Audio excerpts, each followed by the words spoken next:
Paris, a city of lovers, they say. Not for Amelia. She existed in monochrome, a grayscale world. Even her art, vibrant and chaotic, couldn't touch the emptiness inside. Loneliness was a shroud, heavy and suffocating. It clung to her like the scent of turpentine in her small, cluttered apartment. Amelia sought solace in art.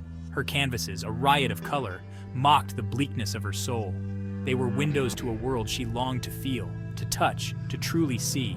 But the world remained distant, muted. Amelia yearned for connection, a kindred spirit, someone to chase away the shadows that followed her, someone to remind her she was alive.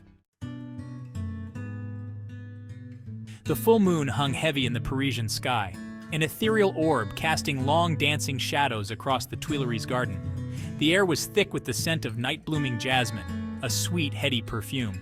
The city, usually a cacophony of sound, was hushed, still. Amelia wandered aimlessly beneath the silver glow. The paths, usually bustling with tourists and street performers, were deserted at this hour. Only the gentle murmur of the Seine nearby broke the silence. She found herself drawn to a secluded bench nestled beneath a weeping willow. Its branches, heavy with leaves, cascaded around her like a curtain. The world outside faded away.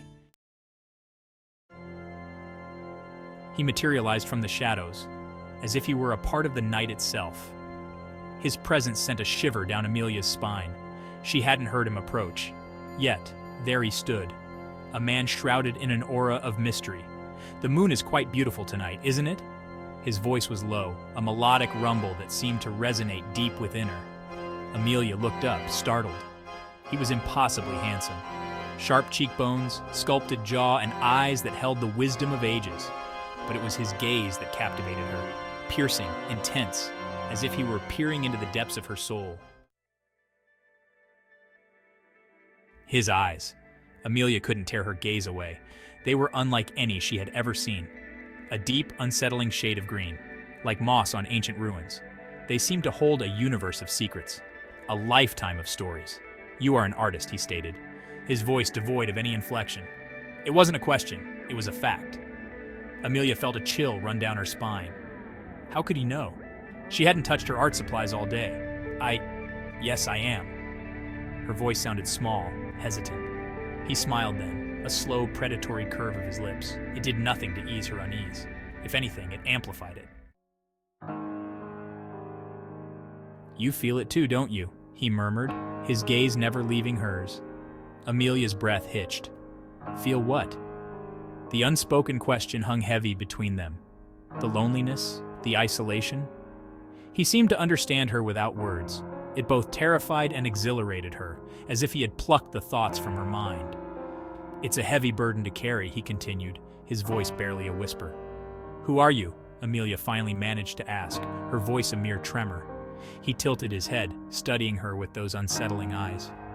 "Dorian," he replied simply. "My name is Dorian." Dorian, the name hung in the air between them, heavy with unspoken meaning. Amelia couldn't shake the feeling that she knew him, that she had always known him, but that was impossible, wasn't it? His presence was both alluring and terrifying. He was a puzzle she desperately wanted to solve, but what if the answer was something she didn't want to find? Was he a figment of her imagination, a muse sent to inspire her art, or was he something darker, more sinister? Amelia didn't have the answers. Not yet, but one thing was certain, her life would never be the same.